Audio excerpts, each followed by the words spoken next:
You ask, what do stunning coins and delicious snacks have in common? Hi, I'm Jack McNamara, and I love stunning and rare coins. Oh, and I also love delicious and scrumptious food, too. Join me as I combine the best of numismatics and tasty treats into one show. Coin Snacks with Jack.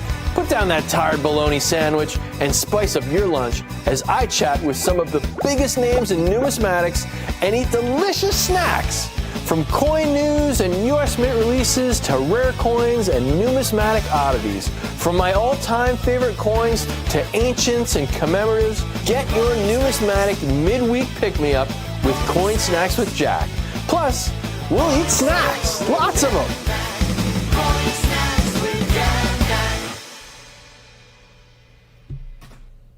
Hello, everybody. Welcome back to another episode of Coin Snacks with Jack. I'm your host, Jack McNamara, and the only reason I came into work today is to get the free snacks from this show. Anyway, you can catch me right here live on YouTube and Facebook, streaming a new episode every Wednesday at 3 p.m. Eastern and noon Pacific. Now, for this week's numismatic news, I want to talk about a new quarter design that is slated to come out in 2022. The Mint is discussing a new women's quarter series that's celebrating some of the most famous women in our history and their accomplishments.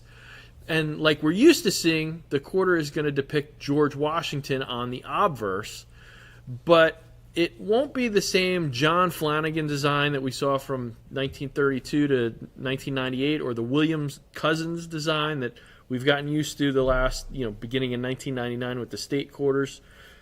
There's actually 11 different portraits of Washington that are up for selection, but there's one that is particularly interesting to me, and that is Laura Garden Frazier's example. Now, this portrait was actually submitted along with John Flanagan's design back in 1931 for the release of the 1932 Washington Quarter. And although the design was recommended by the Commission of Fine Arts, the Secretary of Treasury at the time chose not to use it. Now the Commission of Fine Arts is again recommending Frazier's design, and we'll soon see if they officially select it for that 2022 quarter. So we'll see. That's the big news this week, and we'll discuss a little more. But first, I want to say thank you to everyone who gets this show on the air every week. Sebastian, Sofer, Colleen, Elliot, Alex, Andrew, thank you all so much. This week, we have another lunch special for you. We are going to be giving 5% off of select $5 Liberty Head Gold Half Eagles. This is only going until 6 p.m. Eastern, 3 p.m. Pacific, so do not hesitate to check it out. Remember, no code is necessary. Just go to rarecollectiblestv.com. Take advantage of that special offer. Now's the time you've been waiting for.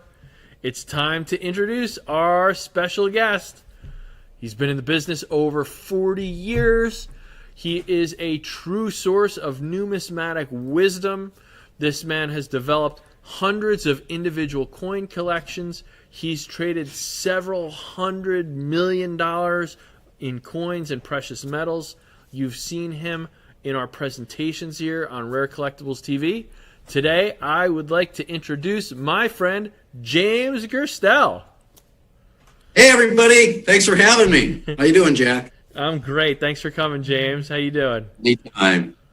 All right. Well, before we get into it, I have a lot of things I want to ask you about. I love talking coins with you. I'm so lucky I get to do it pretty regularly. But first, we need to introduce the lovely Colleen to tell us about our snack for the day. Okay, James and Jack. Oh, yeah. Yes. Now, we know when you guys get together, this is going to be like a marathon of story swapping and numismatic experiences. So I really thought we should carbo load with some comfort food. Yes. So we have lobster mac and cheese. Because of this show, you awesome. just can't have mac and cheese. You've got to elevate it, right? So we added the lobster. Just for a little tidbit, the first recorded pasta and cheese recipe was back in the 13th century, and it was written in Latin. Wow. So this is not the recipe that I followed, because Okay. But anyway, you know what? Depending on the chef, they may call cheese and pasta I can't even speak, like a terrible, kind of way to put things together, or they may call it the Holy Grail. I kind of think mac and cheese with lobster is more like Holy awesome. Grail. Yeah. So I've already delivered Jimmy his. Here's yours. I hope you enjoy. Oh, wow. Oh, this is great. Oh, that looks so good. We're ready for the marathon. All right. Thank you so much. Thank you, Colleen. Thank you. Oh, this is great. Now, Jimmy, I've eaten with you, and I don't know if a lot of people realize this, but you're one of those guys who somehow stays skinny. But I think I've seen you eat like a Volkswagen. Like you are one of those guys who can just put it away. Yeah, I like to eat. Pretty good.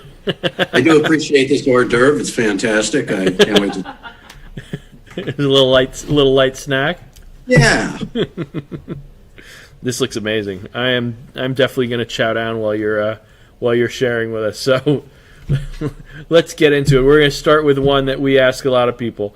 Sometimes you hear numismatics being referred to as the king of hobbies. What, in your opinion, makes numismatics the king? I'll tell you what I tell everybody. We are the only collectors who collect money. Mm-hmm. We have a love of money that's different than most people, because we're not talking about the money in your pocket. We're talking about the money that originally started this country, that made the money in your pocket. So I always tell people it's the most noble of hobbies, because it's more than a hobby. It relates to history like no other collectible does. It relates to modern times. Monetarily speaking, the history of the United States is such a great part of our history, because economics drives so much of the free world, and even the world that desires to be free. Right, right. That's one of the things, too, I love about coins is the history. There's so many facets, obviously, the art, and the rarity, but the history is something that's always kind of moved me, and it's exciting to see, things that are currently happening that relate to our history. In the next couple months, we have some really exciting things happening in numismatics. We have the new release of the 2021 Morgan and Peace dollars. This is kind of a historic event into itself, honoring kind of the history of our coins here. What do you think about this new release? Well, in my opinion, it's unlike any release the government has ever issued, because it truly is a celebration of both the Morgan and eventually the Peace dollar. So, the last Morgan dollar was issued in 1921, the first Peace dollar in a transition year, and just the amount of collectors in the world who collect Morgan dollars.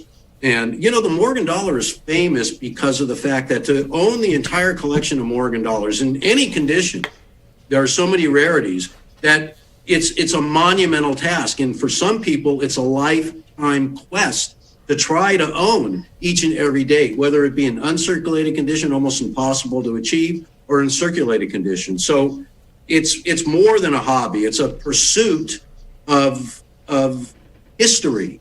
So that's why I love coin collecting so much. Also, I've had the opportunity to work with the designers of coins, to even design a few coins of my own, to contribute to some projects. And it's that when you start looking at the art that becomes a coin, you get an appreciation for these pieces of art that you can literally, it's an old expression, hold in the palm of your hand. So a good friend of mine calls it the hand of history, and in numismatics, in art. So when everything combines together, it's magic. You mentioned the brand new Morgan dollars. Well, when you look at the designs, there is the Morgan dollar right there, bearing the date of 2021. officially issued, not as a tribute coin by other governments, which has been done, but by the original mint and mints that issued the original coin. So in a way, in a legal tender dollar, it is continuing the silver dollar legacy. It's the final chapter, even an addition that completes a collection or starts a collection. Right. Yeah, I'm pretty excited about it. I know, there's been differing opinions on it, but most people I talk to are just really thrilled that the government has decided to do this. It's something, like you said, the tribute coins and things like this, nods toward these things are kind of nice, but this is a whole different animal. This is, like you said, continuing, that series. It's or like you said, beginning it. It's kind of, I'm sure a lot of people start the journey into Morgans and peace dollars because of this new issue. Oh, you bet. And like we mentioned, to own an entire collection of Morgan dollars is difficult, can be done. It's almost a lifetime pursuit. But to have the last Morgan dollar of 1921 and have 100 years later a coin that's legal tender, that's minted by the Treasury, that is, and by the way, in 1904, when the U.S. government stopped striking the Morgan dollar, they destroyed all the models, all the plasters, all the dies. They didn't think they were going to use it again. And later on, when they decided to reissue the Morgan in 1921, George T. Morgan, who was very close to the end of his life by then, don't forget, he passed away in 1925, began to work on a new design. So when you look at what they have today, it's not reminiscent of the Morgan dollar. It is the Morgan dollar, a 2021 Morgan dollar. So no wonder everybody wants the coin. And then when you look at, there's never going to be enough of these coins available for the amount of people who are going to want them. This is going to be a gigantic, I won't say shot in the arm, I'd say a continuing advancement of the way numismatics is going right now. Because, Jack, that right now, coin collecting is more popular than at any time. And it's had, there has been heydays of coins. And for a long time, we thought coin collecting was not going to survive because we weren't getting new blood into the hobby. And we see now today that almost anything that the U.S. Mint issues, people are lined up in advance, buying these coins in record time. You could count the amount of record sellouts that have happened in the last 5 years or so. And it's more than encouraging. It shows you that not only are coins alive and well, but so many people are not jumping in, but carefully listening to research that's done, collecting the right ways. I said this to you yesterday.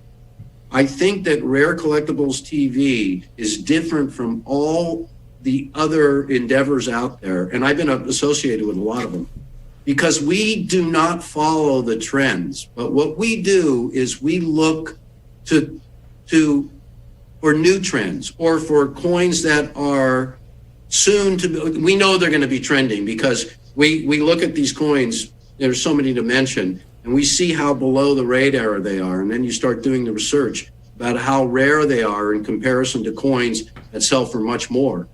And that's what drives collectability. There's constant discovery of issues because there's a rich history that are so affordable and so rare. That's what's driving coin collecting today. In addition to stuff that the U.S. Mint is doing that appeals to the heart of collectors, what collectors actually want to have.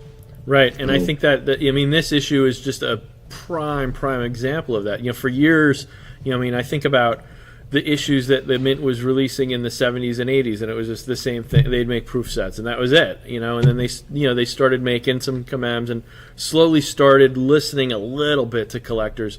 But in the last 10, 20 years, they just seem to be more and more in tune with, obviously their first priorities are, 1, striking coins for circulation, 2, striking coins for, bullion, needs, but then 3, listening to the collectors. And, that third part, it used to be, yeah, whatever, but now the mint seems to be, they want to come to the table and listen to, what collectors really want. And, I think this is a prime example of, collectors would love these classic issues. I mean, people are fighting for these coins in the original series. What if we gave them a new issue? What if you could get a Morgan dollar in a MS-69, MS-70, condition? That says it all right there, because we know that in Mint State 69 for a Morgan dollar, there's only a handful of them. Yeah, as you say, there's maybe a dozen or something like that. It's tiny. The opportunity to get a highest grade of a real Morgan dollar issue from the Treasury is so exciting, because you can never own one of those. So this is, just a really great opportunity for collectors. And I think that not only is the Mint responsive to what collectors want, but, there's a tradition at the Mint. And, you can look to Augusta St. Gaudens and Teddy Roosevelt. When Roosevelt proposed a new coin, the two of them got together, and the original coin was an ultra high relief.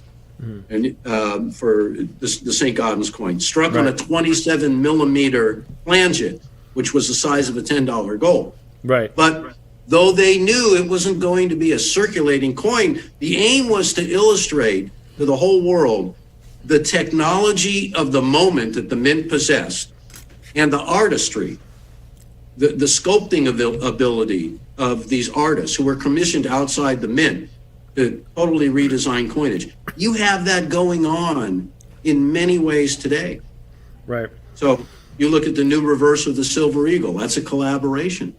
An artist outside the Mint and a modeler inside the Mint. It harkens back to the days of St. Gaudens and Wyman and all the great artists who were seeking a commission from the U.S. Mint. Right. Not to get too far off track here, but we were mentioning that you can now get a Morgan dollar. Hopefully, assuming they grade out well. We don't know. Right. I heard that the Denver Mint ones are going to be struck, I think, on the same press, from 1921. Like, there could be issues with quality. We'll see what happens. Sure. Knock wood, I think they're going to be pretty good. But we're talking about the possibility of owning some of these coins in MS-69, even MS-70. And that goes back to a question we had last week from a viewer, but a really good question about where these coins should fall in the registry set. Should they be part of the registry set for Morgan and Peace dollars? Other people think it should be part of the Commem series. Where do you think they should list these things in the registry? Well, first of all, the coin was authorized by an act of Congress. This is the only way that you can produce a legal tender coin, and mind you, a U.S. metal as well. Mm-hmm. So it like all the other legal tender coins, is coin of the realm. You could spend it if you were crazy enough to. Yeah, I wouldn't recommend it. It's not from a foreign entity. It's not privately minted. It's issued by the same government that issued those coins, and it's issued for a specific reason, because of the fact that a century has passed, and look what's happened to those coins in that century.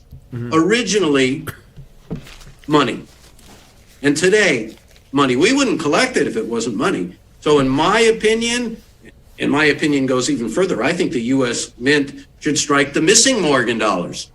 All the ones that didn't get struck between 1905 and 1920. That's my opinion. And I think collectors would love that. So I think that it belongs, and I think that every collector who purchases them, who wants to own them, is doing so because it's in addition to their Morgan dollar collection. Mm-hmm. Bookend. So you think it should be in that registry with the original? I do. I like that. Now, speaking of Morgans, I know this is a series that we talk about a lot. You present them on TV a lot. For years, you and I have discussed them for literally like over a decade now. Right. What is your favorite issue of the series? And I think I know this, but let's hear what you have to say for our viewers. My favorite issue entirely of all the Morgan dollars, love them all. But when you look at the Carson City Mint and you look at the 1885 CC, one of the most misunderstood silver dollars of all time, because of the fact that it was a late bloomer, so to speak. Most of the 1885 CCs were actually not released in the year that they were struck, but nearly 100 years later. And so it flies so far below the radar because it is actually by mintage the third rarest silver dollar in either the Morgan or the Peace Dollar series with a mintage of 228,000. It's also the lowest Carson City mintage of all the coins. And there are famous Carson City issues, 1889, 1879, but not one Carson City issue can best the 1885 in terms of absolute rarity by judging by mintage of 228,000. So I always say this, had the coin been released into circulation, like a few of them were, in the year they were struck, what would that coin cost today? Oh, in mint state, it would be untouchable. You wouldn't be able to get one. So that, Jack, you and I say this all the time. If you're ever lucky enough to find a circulated 1885 Carson City dollar that was used at the time of the Wild West, that coin will be the same price as the uncirculated counterparts. That's how rare they are to find. Right. There's very little difference. You and I deal with information. You're surrounded by tons of books there. Mm-hmm. We have a library full of information. And you look at all this published information about Morgan dollars, and a lot of it doesn't reflect what's going on today. And that's why we do so much analytics, why we do so much research, because there's so much published material that's current. So when we're looking at these great encyclopedias that were written, that's 40, 50-year-old information. Look at all the millions of coin collectors just in the last, 20 years who have come into the hobby. They've all been quietly buying up these coins that were in the marketplace because they see the same thing we do. Wow, one of the rarest Morgan dollars. Are you kidding? You can buy that coin for $2,000, $2,500, even, if they're 10 or 12,000. So undervalued in comparison to almost every coin. That's exciting. It makes you want to own every one. Right. Then, of course, you have the GSA cachet. So if you're lucky enough, and I love 1885 CCs and GSA holders, because that's the connection. That's the link to the discovery of these coins in the treasury vaults. And that's the link to when the government said, oh, no more.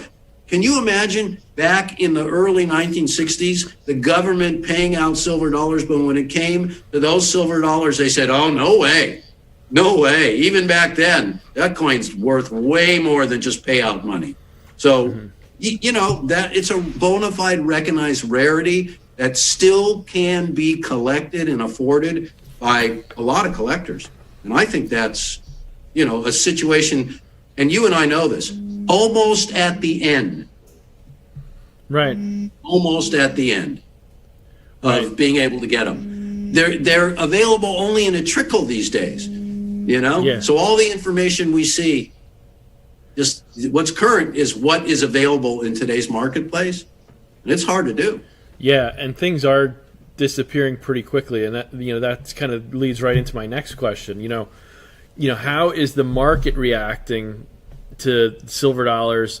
Right now, kind of leading up to this release of the new Morgan and Peace dollars. What do you see happening with the classic series here? I mean, look, you can hardly find a 1921 Morgan dollar to save your life, right? In any grade. I mean, and we have a lot of connections. We know just about everybody there is at the upper end of acquiring coinage. People who don't just have a small stock of coins, but specialize in this kind of stuff. They can't get Morgan dollars. And of course, you see the advancement of all dollars across the board. The public is so enamored of big coin. And when you talk about the Morgan dollar, this palm-sized coin that was so large, it really takes you back to what a dollar was actually worth. And, that's people have a love for these coins. And by the way, this is something that's true all around the world. When large crown-sized coins began to be available in Europe 500 years ago, people gravitated to them because of two things: a portrait and the sign. Right. It spoke of wealth just by holding it in your hand. So that has never stopped. In fact, it's grown. And we see it with the Silver Eagle dollars. They have become a numismatic item. And much like the Morgan dollar, they started out the same way, and look where they are today. So the tradition of silver dollars carries on. And of course, when you go back to the original classics, everybody wants them. Everybody wants them. Yeah, I've seen, just trying to get things. I know we've discussed it, but like there are coins that I considered pretty easy to get. Like I knew if I needed 100 coins, I could make a few phone calls and I could find them.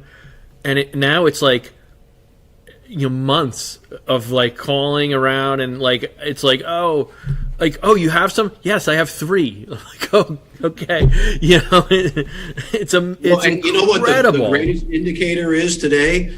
That coins in circulated condition are so in demand, not just uncirculated coins. And that shows you that people, if they can't get the uncirculated versions of the coins, because let's face it, when you look at the amount of Morgan dollars that have been graded in all grades of uncirculated that exist today, it really is 10 to 15% of the total amount that was struck.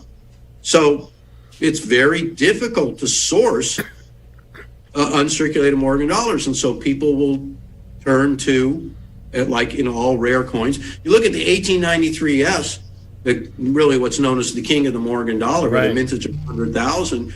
People are giddy to own a coin in any condition. It could be a near cull where you need a microscope to see what the date is, and they will pay big money to have one of those coins. So that's being experienced across the board for silver dollars. Yeah, 93S's in particular. They're so rare in mint state. Obviously, I think a mint state 60 or 61 right now is about 200 grand. And even like you said, a worn out. I see all the time coins that are cleaned, damaged. Coins that normally collectors would not want, but because it's such a rarity, they want just anything to fill that hole. Those coins can be $5,000, $5,000 to $10,000 for just about anything. Exactly. In fact, people even seek out coins like that. Why? Because if you had one that wasn't details described, it would be, of course, an extra $100,000 or sometimes even $200,000. So it's not whether you can afford to buy that expensive of a coin; it's whether you can even find one, because they come around so infrequently. So big deal.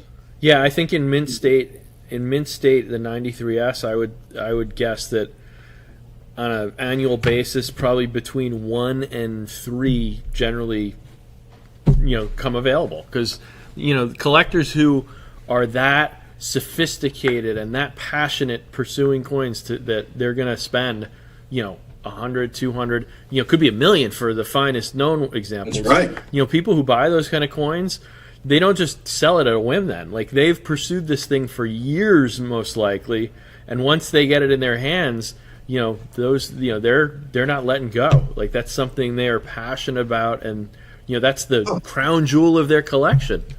Right. And and that's true of a lot of coins today, a lot of classic coins, and even coins of the more modern era. We were talking the other day about the original commemorative series, $half-dollar commemorative.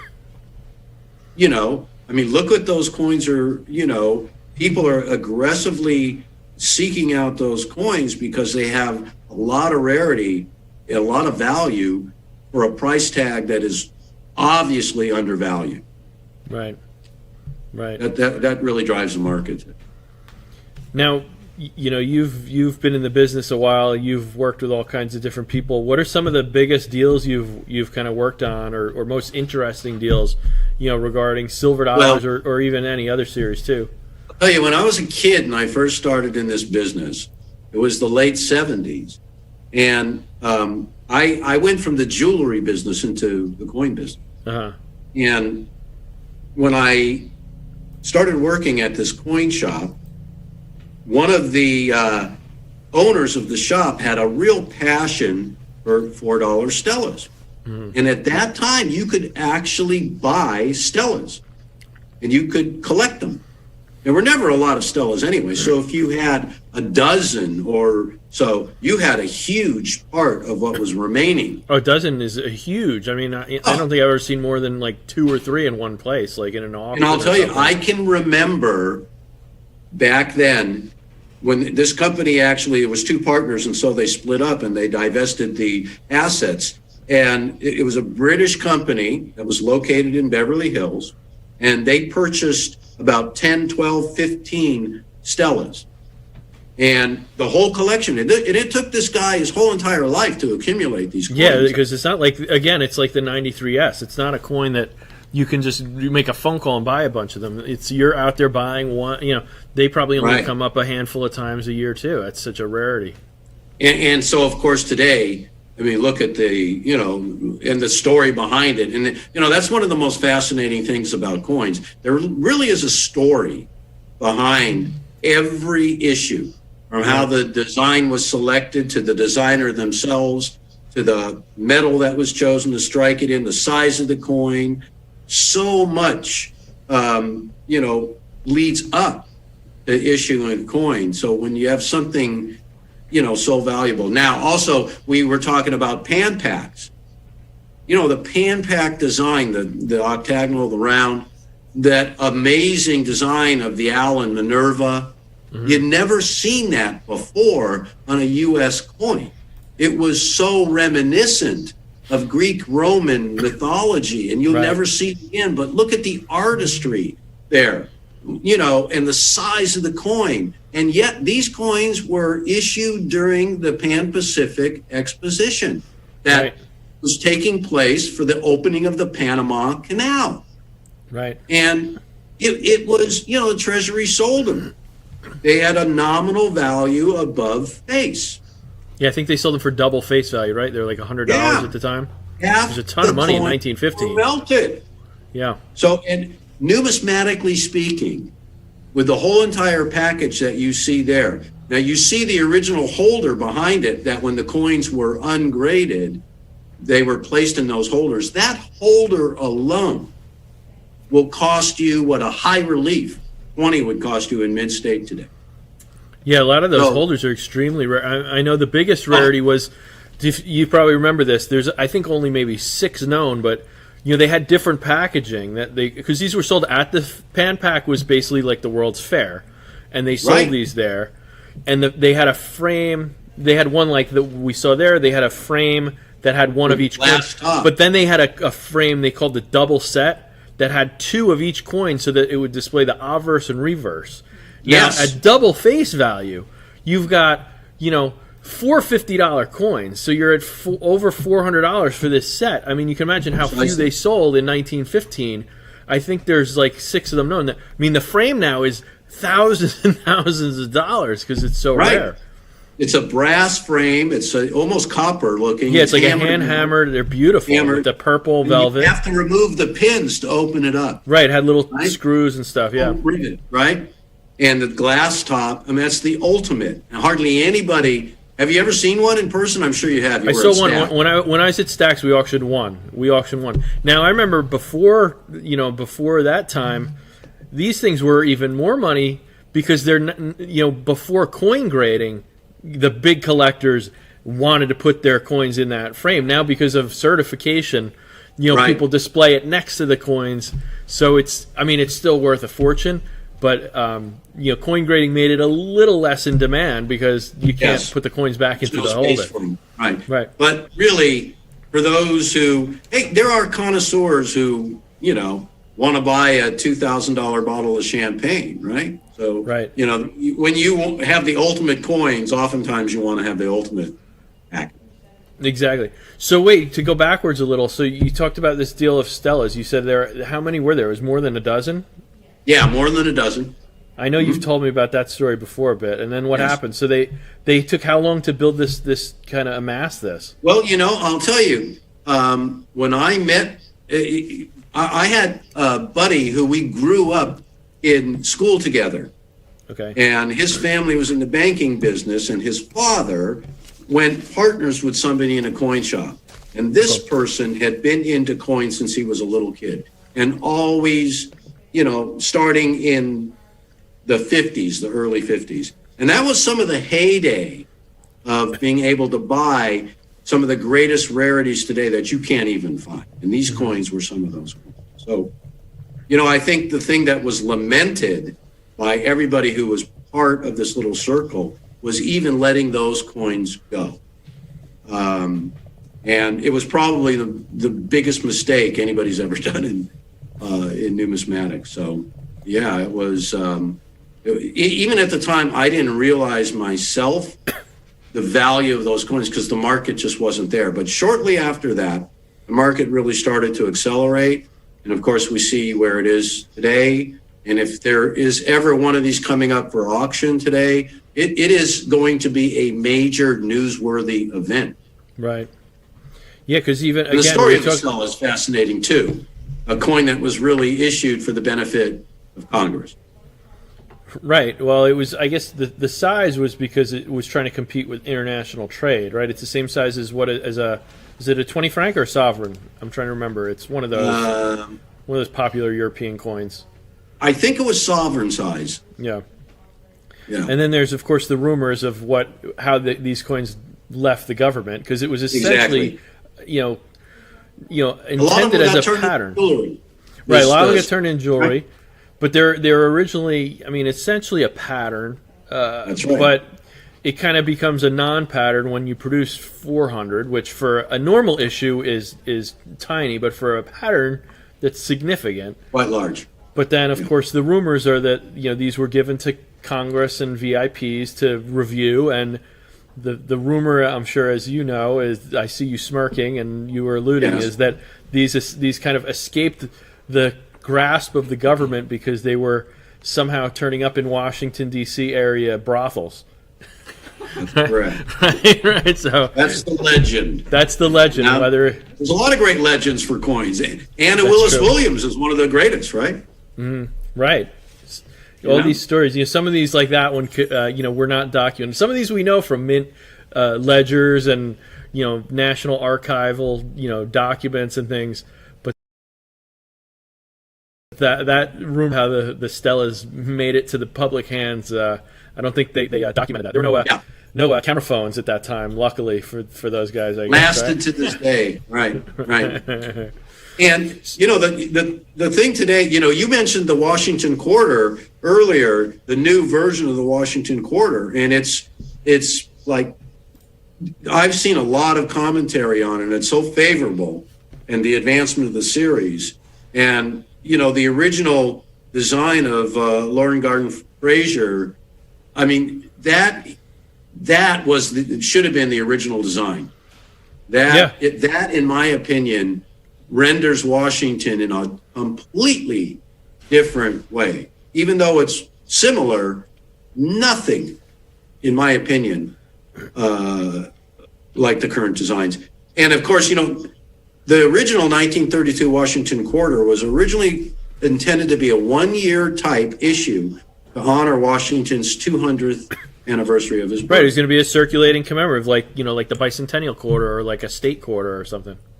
Right. Even the 1909 Lincoln penny was a 100th anniversary celebration coin of Lincoln's birth. Was intended for a one-year type and then reverting back to the Indian head. Didn't go that way. Right. So going back, so we talked about the Stella deal. What PanPac we started to talk about? What was your involvement? You were in a big PanPac deal? Oh, pardon me. Yeah, I was lucky enough to work for somebody in my early stages of my career, who was a market maker who developed and had contracts with government mints around the world, including for the U.S. Treasury, specifically for the 1984 Olympics in L.A. And he was an avid coin collector, not just a coin dealer, but a coin collector. And he had a passion for pan-pack collections, complete pan-pack collections. And there were some old timers in the business that I was lucky enough to know. I was lucky to know Abner Kreisberg for quite a while. Very famous. I never met him. He was before my time, but I've been reading his name for years and years and years. Yeah, and I was lucky enough to work at his coin gallery in Beverly Hills for a short period of time, and he was quite elderly then, but he still came into the office periodically. So, it's really great to not just listen to coin stories, but to understand from somebody who's been around the block a multitude of times what is really important about collecting. Not always where everybody else is going, and sometimes it's more where people have been before, So I kind of learned that, and also the appreciation for what after so many decades pass, what the reverence for numismatic that all collectors really feel. And that's what makes them go to the past and collect high relief coins, collect the 32 series of the Washington Quarter, which have been some of the most famous rarities. And of course, when we talk about some of these coins, it certainly helps a lot when they become so popular by virtue of their instant low mintages. And so that takes the coin from that point on into rarefied territory. So I think that's what all collectors today really feel that connection to. The difference today is there are so many collectors today, and it's more a community. Yeah. And there's so many different ways to communicate with each other. And we have at our disposal today research which really opens up the history. When you start looking at, there's a U.S. government website, which is www.archive.org. And when you enter this website, you basically need a supercomputer to navigate all the different portals that you can enter, and it lists them all. So you can find archival information about the United States of America from the beginning of the country, not just about the mint, but everything. And when you start getting into that and you start learning about the correspondence between the different government agencies and the dies that were used and the die troubles, when you look at 1878S Morgan dollars, well, the die pairs were made in Philadelphia. They were shipped to San Francisco. In San Francisco, they discovered that there were only 2 usable die pairs to strike the 1878 S's. One pair broke immediately. So there you look at 1878 S's and you say, it's not the largest mintage in the world, but when you start to find coins of superior quality, you realize why, you can't wait a year or 2 years to get those coins. When they come around, you got to get them because they just simply didn't strike a lot of them. Some years were more prolific in terms of coin availability. Others, don't forget, they were mandated to make a certain amount of Morgan dollars every month. Right. And they were mandated to purchase millions of dollars worth of silver every month, and the law said it had to be coined into Morgan dollars. You couldn't coin it into other coinage. So what a connection. The connection of the silver strike, the law, George T. Morgan, and the small amount of coins that exist today in uncirculated condition. So, right. And I love that you mentioned.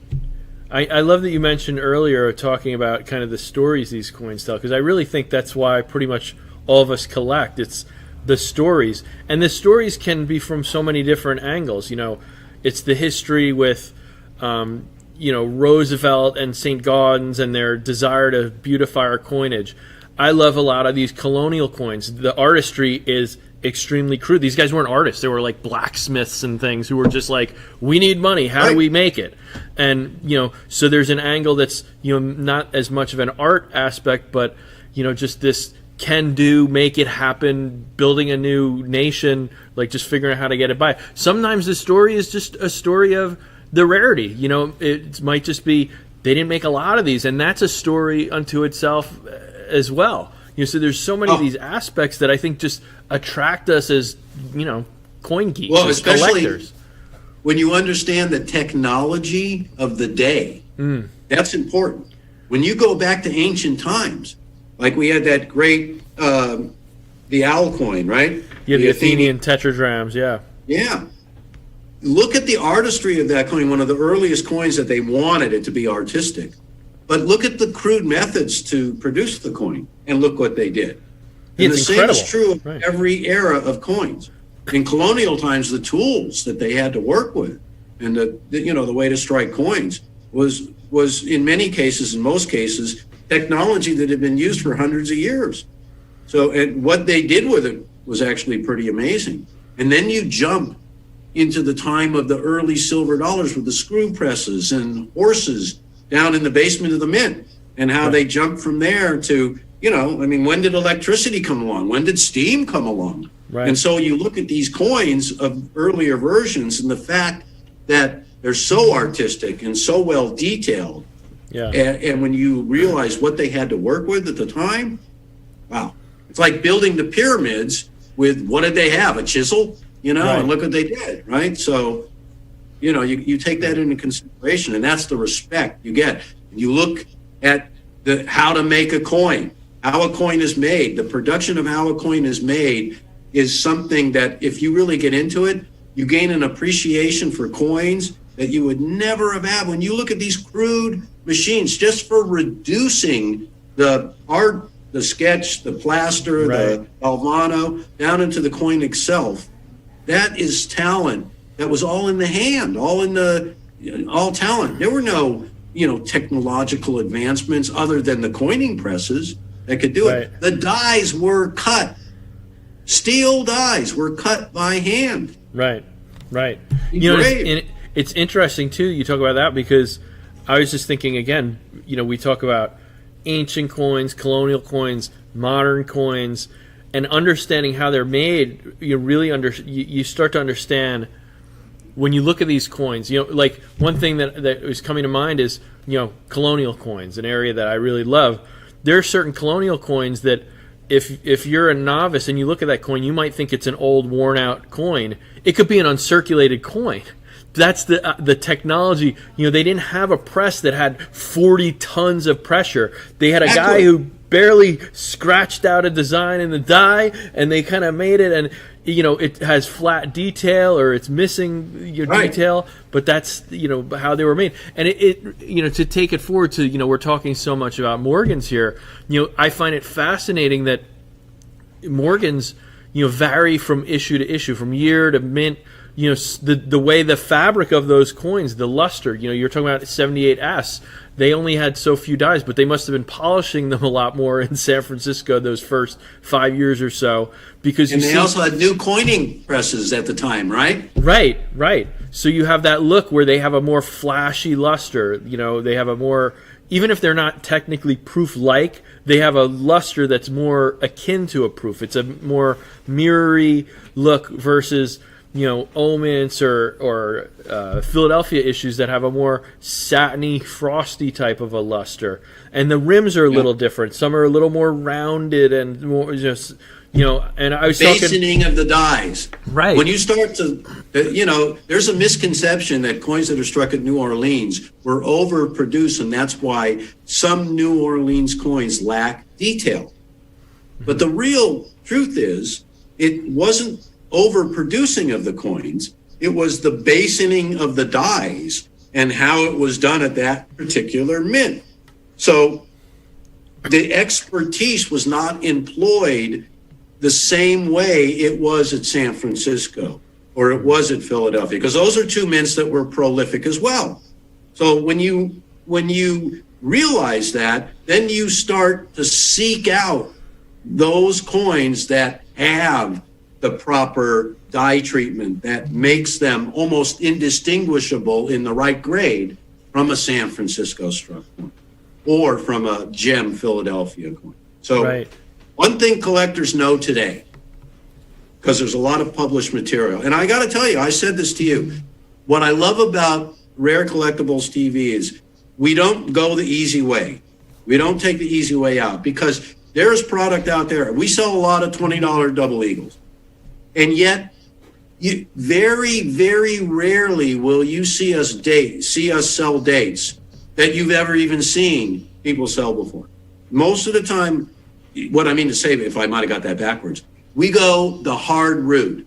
We go after the coins that are low populated, that we could easily select from the coins where there's 10 times the amount that have been graded. And I might add also, when it comes to coins, there's another big misconception. Even coins that have populations that have more readily available product, those figures are a fraction of the mintages. It would be huge today in any type of coinage to have a 20% coin grade into highest grade, even a 5%. When we look at these coins today that we feature, their percentages aren't even 1%. Many, many times less than 0.1% that exist. You're chasing coins most of the time that simply are available in such small quantities. That's why a lot of people, insist I'm hyperactive when I get on the air, but I feel the urgency of putting these coins into collectors' hands so they can buy them, because I look at how many there are and I say, you mean all you could get was 30 of these coins? That's it? The whole universe? And then you turn it around, you're like, folks, there's only 30 of these coins. Think about it.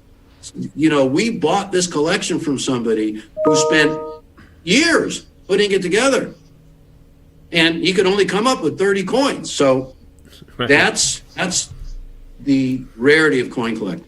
Right. Now, the allure of coin collecting. Right. And Jimmy, speaking of you putting coins into the hands of collectors, we have Scott in chat right here. He just got mail, went to check it, and it was actually a 1976 Ike that he bought from you. There we go. That's a little bit of serendipity right there, huh? Yes. Congratulations on your new coin, Scott. Yeah, congratulations, Scott. Hope you love it. So, Jimmy, that brings me actually back to, you do make a lot of presentations here, and you share your decades of knowledge with our viewers across the country, whether it's, a bicentennial Eisenhower dollar that Scott bought here, or, a gold coin from the Civil War era, or certainly Morgan dollars, that we've been discussing a lot here today. What are some of your favorite experiences here working with Rare Collectibles TV? I'll tell you, from the moment I got to Rare Collectibles TV, it was a completely different experience, because first of all, Rare Collectibles TV, and I say this on the air, we're coin collectors and we're coin dealers. We don't sell toasters, we don't sell electronics. So we're always buying coin collections, whether or not they go on the air or not. When we see a truly, a coin collection that we would buy no matter what, when we see it's exciting to be able to bring that sort of thing in. Now that ties into the first time when you walk into our facility and you see the amount of coins that we are stocking, that we're going after, simply because they're some of the best deals you can get in the highest grades that don't come around often, and they're rare opportunities to own these collections. And this is what a true collector does. And so when you're just a collector, you may not have the ability to buy every coin you want. But Rare Collectibles TV has really concentrated on doing just that, on acquiring superior product of great rarity that sometimes isn't even realized by the general marketplace, but the facts bear it out. So that to me is the greatest part, to be able to, anybody can go on the air and sell a St. Gaudens from, some of these hoards where there were the highest mintages of all. But when you go back to coins that were struck in such small amounts that the great melts wiped out half of the supply, that's where you say, oh, look at these coins just to be available. So the stimulation you get from that translates to when you're on the air, because you're able to bring something that I wouldn't be able to get this type of product if I wasn't associated with Rare Collectibles TV as a host, as a dealer. And I'm sure collectors who are very savvy, they feel exactly the same thing. And that's the great thing about Rare Collectibles TV, to have the foresight to realize what stands out in terms of rarity. And it's not always the most expensive coin, but the scarcest, the hardest to get. So when you combine all that together, that's why we have so many collectors who know that they can put their collecting money in our hands. They can trust the product that we get is spot on, accurately graded. We adhere to the concept of eye appeal is what every collector wants, because something can technically grade, but it may not have the eye appeal. So we look at coins as the collector would. So I think that's the most, it's way more than a job. Yeah, it's a lot of fun. And like you said, we're looking at coins. There's so many coins. You see a coin in a MS63 holder, say, but it has unattractive, streaky toning or something. We don't send those out. You're right. It is more than a job. It's a passion. And, we get to look at coins and talk coins. I think we've earned that position, right, by the fact that we are always there to buy these collections. Mm-hmm. And we're not one of those companies that will say, well, I just want this in a collection, which I've seen so much in the past, because of course we take it all. Now, very little of what we buy ends up on the air. We do separate a lot of it. It's just simply not going to be for presentation. But in order to buy coins in a collection, a European bank order is an exact example of this. We make ourselves available for all of it. There are very few people who can do that in today's market. Very few. So therefore, we're offered coin collections because people know we can buy the whole thing. Right. And that translates into collectors getting the absolute best deal. And when you watch our show, we'll show you what people are selling coins for in the same grade, same holders, and of course the same type of coin. Why is it that we can beat that price by so much? Why is it that it's, that's our forte? And the reason is simple. We're easy to deal with. We buy collections. We make it easy for the collector because we take all the work out of it. We handpick the coins, whether they're graded or not, for the greatest price. We negotiate the greatest price, and people appreciate that. And that's the reason why, since I've been with Rare Collectibles, it's an explosion of collectors. The one thing that has not exploded is the amount of product. We're still, especially when you go back to the past, lucky to get, there are certain coins where if you get 10 of these coins, you feel like you have taken the whole entire stock, the whole entire supply that's out there. And in many cases, that's true. Right. Yeah, it's true. And it's interesting. It's funny because it's almost like we're offering like a curated offering of, like you said, we can buy deals, and, it goes both ways. Some things don't go on TV because there's some things that we just, it's not what we do, it's not our quality, and we, wholesale it out or whatever, because it's not the thing that, if it's not something we'd own for ourselves or we don't believe in, we don't want to put that in collectors' hands. The other side of it, which is really exciting, is the things that don't get on TV because we can't get enough. You get a unique coin that's a mega rarity, and that's a part of the exciting thing too. I know sometimes you do get on the phone with some of our clients, with the private advisory coin team, and talk to them about some of these mega rarity coins. We can have 6-figure coins that the reason a coin is 6 figures is because it's so rare. You're not going to get enough of those to go on TV. Once in a while we might mention it or show it or something, but you can't go on TV with like we talked about a 93S Morgan dollar. You get like an MS61 or something, it's a $200,000 coin. You go on TV and you get 3 people who want it. What do you can't do it. Exactly. And most people watching TV aren't ready to buy that coin anyway. They might be ready to hear about it and start thinking, but when you're spending that much on a coin, let's be realistic. It's not like a spur of the moment thing usually. Usually you're more a serious collector who's really thought this through. And that's the other thing I love about rare collectibles is the willingness to put the work in to explain to people, to show people in black and white why we like this coin with facts and real archival research.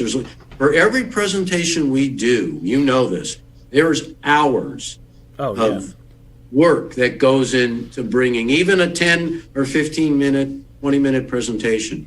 The amount of work that goes into it there's a lot there. We're very, very careful when we bring coins to people to be accurate in the information we're giving as well. Right. And, when you start comparing things evenly together, that's where we really shine. And the ability to attract this type of product to you guys, because you guys are the buyers, is what makes this network different than all the rest, because it works the other way from most places.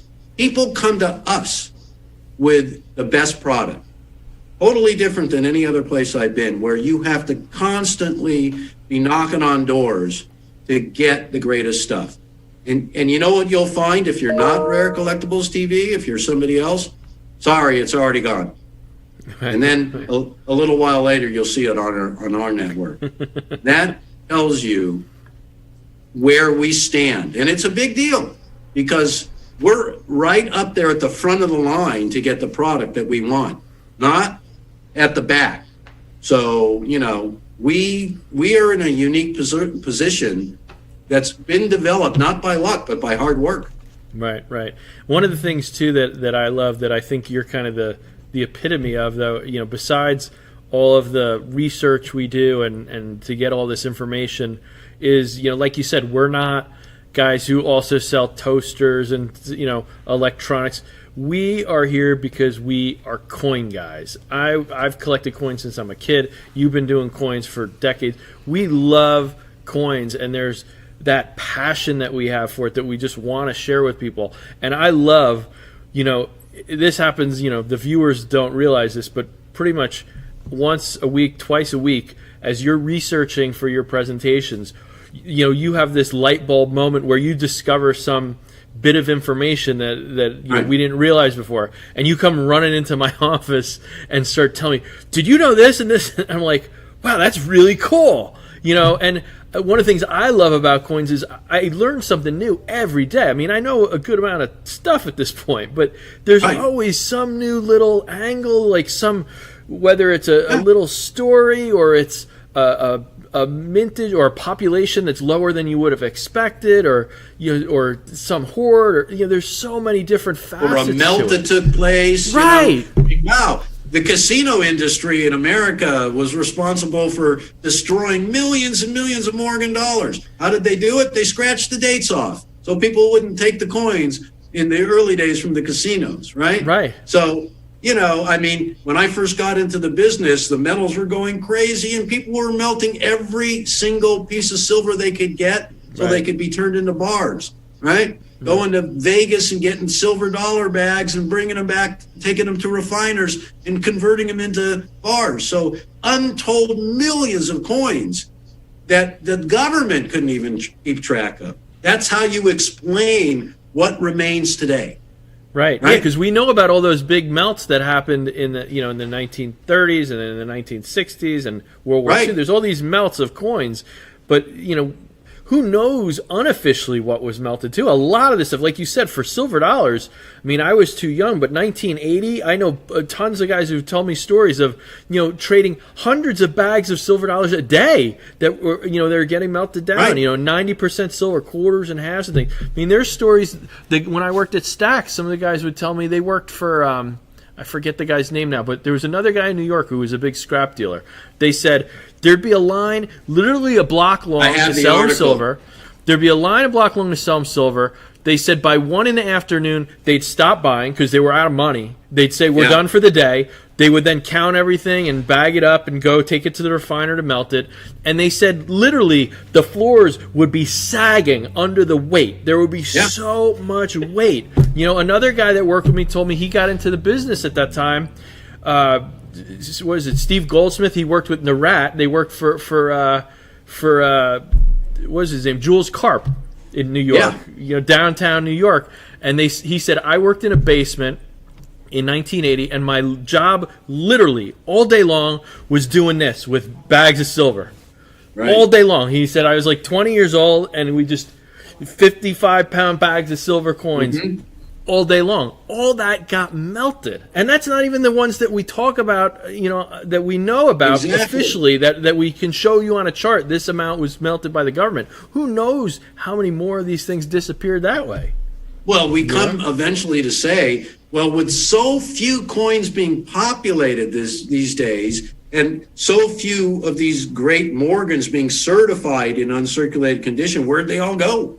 Well, eventually you come to the conclusion that from melts and, of course, circulation, don't forget the payouts between 1957 and 1964 for the Treasury. I mean, if you had $1,000 in silver certificates, you could go to the Treasury and they hand you a bag of silver dollars. You wouldn't know what date they were. You would just know how many there are in there, right? So many of those coins got released into circulation, hundreds of millions of them. So when you look at figures today by the major grading services of how many they've graded and uncirculated across the board, well, that's fact. That's not fiction. And you look at the figures, they just are simply not going up. There's no hoard of hundreds of millions of these coins being waiting to hit the market somewhere. No way. These hoards, 19030 is a classic example. Right. The hoard that was released was so small anyways. Do you see any 19030 hordes hitting the market? I don't think so. That's a coin I'm always chasing. I love that date. Right? It's a tough date. 1886 mintage 10,710,000. Where'd they all go? Right. Right? An 1886 in mint state is an expensive coin. Well, they got melted. It's pretty obvious, or they'd be somewhere. We'd see them. Exactly. Well, we're just running out of time here, Jimmy. This has been awesome. Before we go, everybody I have on here, I like to ask, do you have some great advice for our viewers? Do you have any words of wisdom you'd like to give to coin collectors? Wow. First, I would say make sure your TV works, because that's very important around here. We don't want you going dark. Pay your electric bill and your cable bill, because otherwise, things, we don't want that. But I would really have to say, one of the things about numismatics that's really exciting is the variety of numismatics. And when I was a kid in this business, for instance, talking to all these great dealers, Abner Kreisberg, Jerry Cohen, just Numismatics Limited, so many people I could mention to you. Many of them, if not all of them, started out the way we did, collecting numismatics by what was around them and developing an appreciation. A lot of times people were focused on Lincoln cents or half dollars, Walking Liberty half dollars, and Morgans. And there's a broad variety of numismatics to collect. And when you start opening up collecting, you realize that, you can collect Mercury dimes. You could write a book about that, right? So there is something for everybody in numismatics, and there is. You never get tired of it because you're always going to discover something else. Oh, three-legged buffaloes. Oh, well, that's 37D. Well, what about the year before, 1936? There were 3.5-legged. They're even rarer. So you learn, oh my goodness, there's something rarer than what you thought was one of the rarest coins in the world. So, you keep an open mind, and you collect for the love of collecting, right? And you'll find it to be quite rewarding. I remember when I first got into this business, always was reminded, don't be a speculator, be a true collector, because the collector has the eye out for the truly best that they can afford to enhance a collection, not just to buy something to flip it because it's a fad. So right. I think that's what I learned more than anything in my years is if you develop a love for the hobby, you will do really well. Right. Well, I appreciate you coming on. Before we go, Jimmy, I understand the charity you selected. We always give $1,000 to the charity of the choice for our guests. I understand you chose the American Numismatic Association. Yes. Why did you choose? I don't know if I need to really ask why you chose that, but why don't you give our viewers a little synopsis? I mean, I'm a life member myself, so I support them too. The A&A does not buy or sell coin. Mm-hmm. Their job, and don't forget, the A&A is an entity that has a congressional connection, right? The A&A is an educational association. Right, it's a not-for-profit. They're not-for-profit. And the amount of what they contribute, we were talking about this yesterday, the seminars, the archival information, the history. I mean, you can learn from the A&A who the greatest coin collectors of the early days were, folks who started the coin collecting the way we know it today. It's an opportunity to have a connection all in one location, all from one source that you can rely on. There's no other, their only reason for existing is to further the knowledge of numismatic. Yeah, and I think that's a worthy cause. Yeah, it's great. And like I said, I'm a life member myself. I was out there once in Colorado Springs to their headquarters. They have a beautiful museum. It's it's a great organization. I've used them for information.